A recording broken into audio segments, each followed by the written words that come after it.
And dito naman kasi nangyari, walang ano dito eh. Para sa akin, walang dapat ano. Kasi pares tayo ditong na-stress, di ba? Kumbaga walang panalo dito. Parang iniisip talaga. At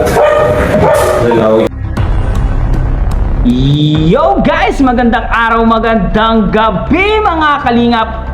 Eto na naman tayo guys, magbabalik na naman si Papa Shider. Meron na naman tayong mainit-init at syempre nakakapasong issue na naman to guys. Eto na naman tayo no? Grabe, muling magkakaharap na ba sa barangay? Guys, sino ang magkakaharap sa barangay? At may rapid tulpo and action part 3 na ba? Sa dait na ba gaganapin ang part 3? Tara guys, panoorin natin guys. Siyempre, kung bago ka pa lamang sa ating YouTube channel, huwag kalimutan mag-like, mag-share, mag-subscribe, pahit ang notification bell button para updated kayo sa mga ilalabas natin reaction video mga kalingap. At siyempre guys, huwag kalimutan suportahan sila Kuya Balsan Sumatubang, Ate Edda Vlogs, Kalingap Rab, Kalingap Team, siyempre Kalingap Reactor, Papa Shider TV.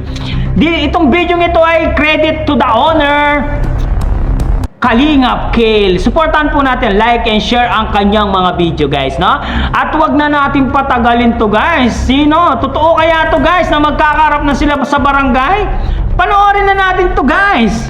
Let's go!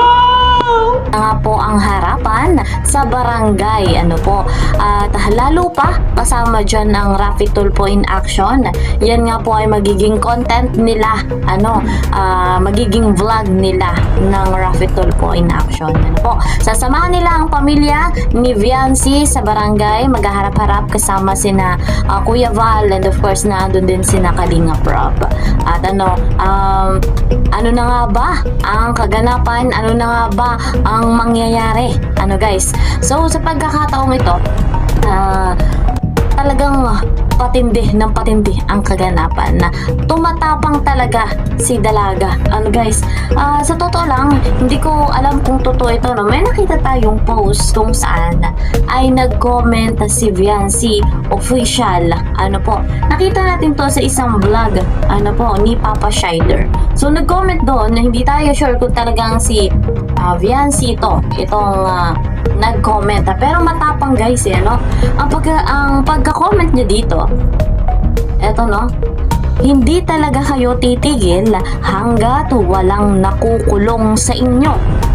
Kaya gumawa ako ng YouTube channel para maipagtanggol ko ang family ko. Walang hiya kayo, pinagkakitaan ninyo kami, makakamit din namin ang hustisya, may karma din kayo. So yung comment na yon, hindi talaga sure tayo kung si Viancy po yan, pero nakalagay Viancy official. Guys, so binibigyan natin ng reaksyon dahil nga talagang matapang, patindi ng patindi ang kaganapan. Ang inaabangan nating resulta ay yung harapan nga po sa barangay, lalo pat ilalatag doon ng lahat, ilalatag ang dapat malaman, ang katotohanan. So sa ganitong pagkakataon, etong komento ni Dalaga ay parang may gusto na siyang ipakulong, guys, kung siya man talaga ito, at hindi nga daw tumitigil, guys, na gumawa. Kaya daw nga siya gumawa ng channel ay para ipagtanggol ang kanyang pamilya. Pero nakakagulat nga yung kanyang paggawa ng channel dahil ang alam natin, ang kanyang sinabi din sa Rafi Tulfo in action ay ayaw niya nang ma-expose, gusto niya na ng katahimikan, gusto niya na i-take down yung vlog ni Kalingap Rob, yung lahat ng mula part 1 to part 98 pa o 97, guys.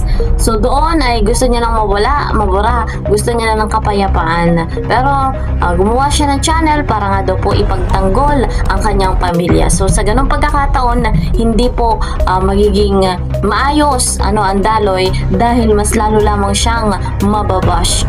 Sa pagkakataon ngayon, maraming papasok, sa totoo lang marami nang pumasok, marami ng reactor ang nagsalita mula sa mga politics reactor na nagbigay ng kanilang mga salubin kung saan ay against sa kanya, kung saan ay matindi pa yung mga sinasabi, grabe yung mga pambabalahuran nila, yung kanilang mga komento. So kung hindi sila lumapit sa Rafi Tulfo in actions, hindi ganito yung kalalabasan. Ano, kung dumiretso agad sila sa barangay, mas mabilis ang proseso, mas payapa, kagaya ng hinahanap nila, mas tahimik. Hindi yung ganito na ang nangyari, maraming sumausaw, lalo na yung mga reaktor na mula sa mga politician, iba't ibang klaseng mga reaktor na talagang grabe ang kanilang mga reactions. So, dapat umpisa pa lang alam na nila ang kalalabasan ng pagpasok nila sa Rapi Tulfo in actions. Ano, lalo at gusto nga nila ng katahimikan, ng kaguluhan ang kinalabasan. So, ano nga ba? Kamusta na nga ba si Kalinga Prab? Ano po, lalo taharap sila sa Rapi Tulfo in action sa barangay, kasama ang Rapi Tulfo doon, ano? So sa barangay, doon sila magkikita-kita ni Viancy at syempre kasama si Kuya Val, ano po? Ibang usapin yung kay Kalingap Edu, ano? So kung gusto talaga nilang kasuhan si Papa Eds, so ibang usapin yon. So kamusta na nga ba si Kalinga Prab? Ano na nga bang lagay nila? Panoorin po natin ito. Pakiramdam mo ngayon. Ano ba, Lods? Ano pa rin, syempre, marami pa rin iniisip talaga. At, tawag dyan, dito naman kasi nangyari, walang ano dito eh. Para sa akin, walang dapat panalo. Kasi, paras tayo ditong, na-stress, di ba? Kumbaga walang panalo dito. Sabi ko nga, ano yung nangyari is hindi yun dapat nahantong sa ganun pangyayari. So yun, lahat tayo dito talo, na-stress tayo lahat, di ba? Naalala ko yung tatay ko rin kasi ganun din yung tatay ko pag may talagang hindi rin mapakali pag may problema eh. Sige, Papa, bakit? Ganun sa tsaka ano, Buti nga nung nakaraan, relax lang siya nitong nakaraan. Hindi kaya nung una talagang hindi siya mapakali, hindi niya matanggap. dapat nga si Kuya Bal ano na lang, libang-libang na lang baga ano. Pero ginagawa niya pa rin para makatulong. Ikaw, Lods, sa naman mo, Lods? Ha? Ano naman mo? Pero parang napaluha din ako pag nakita ko yung ano. Grabe. Nakita pag yung ano, parang wala man lang silang Wala. Kalamansi, Lods. ay wala ka naman sit. Bili tayo. Bili ka lang. So ayun guys, mula nga po yan kay Kalinga Yoyo. So salamat sa video. Napakinggan natin ang pahayag ni Kalinga Prab na talagang lahat ay na-stress, lahat ay dumaan sa napakaraming pagsubok at suliranin, at sa ganyang pagkakataon, ano po, lahat nga daw po ay talo, lahat ay na-stress, ano, walang panalo dahil parehong side, ano po, ay nahirapan. At talagang ang daming nangyari, ano po. So wala tayong ibang hiling kundi kapayapaan nga po, ano. At kung ano man ang resulta na mangyayari sa barangay, kung ano man ang pag-uusap nila, ano, ay sana mga ibabaw ang katotohanan, ang pagmamahalan. Lalo pa si Viancy ay nanggaling naman sa Kalingap, sana ay maging maayos, ano guys. So kung patuloy pa rin sila na manindigan sa kagustuhan nila, ano po, sana ay maging payapa ang lahat, ano po. Patuloy pa.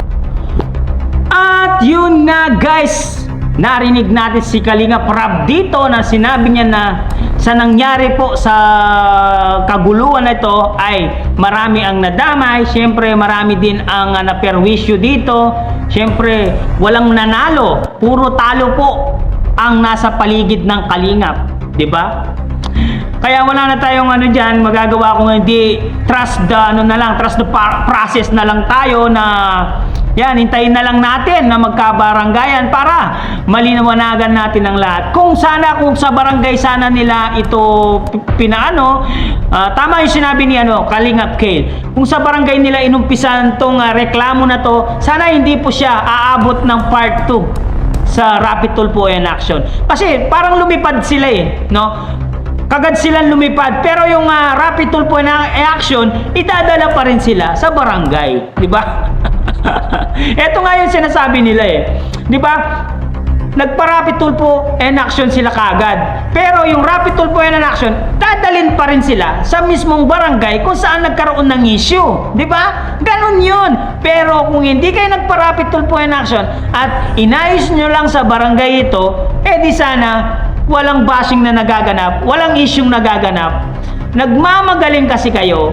Sabi mo mataas ang rapid tulpo in action. Mataas nga yung rapid tulpo in action kasi napapanood sila sa buong mundo. Kaya mataas sila. Pero yung susundan talaga yung process, sa due process, idadalin muna yan sa barangay. Mag-usap-usap muna sa barangay. Ngayon, kung hindi sila nagkasundo-sundo sa barangay, yun na aakyat na yan sa husgado. Ngayon, kapag hindi pa sila nagkasundo sa husgado, magkakaroon ng ano yan, magkakaroon ng mga dimandahan yan. Diyan mag-uumpisa yung dimandahan, guys.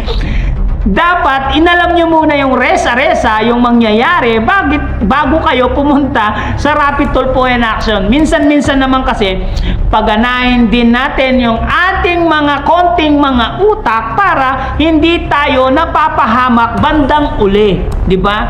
Ngayon, magkakarap-harap naman kayo sa barangay. Sigurado sa barangay magkakaayos din kayo. Oo, sana noon pa. Doon na kayo nagbarangay sa barangay diet para wala nang issue na to. Natapos na sana, hindi na sana nagkaroon ng rapid tulpo in action part 2. Ngayon may part 3 pa sa mismong barangay nyo. Guys, anong masasabi nyo guys? Dito sa reaction video ni Kalingap Kale guys. Guys, hanggang dito na lang muna ang ating reaction video for today's mga Kalingap. Siyempre, kung bago ka pa lamang sa ating YouTube channel, huwag kalimutan mag-like, mag-share, mag-subscribe, pahit na notification bell button para updated kayo sa mga ilalabas natin reaction video mga Kalingap. At siyempre guys, no, huwag kalimutan supportahan sina Kuya Bal Santos Matupang, Ate Edna Vlogs, Kalingap Rob, Kalingap Team, siyempre Kalingap Reactor, Papa Shadow TV. Hanggang dito na lang sa mga hindi pa nakasubscribe dyan, subscribe na po. Mua mua, chup chup, bye bye.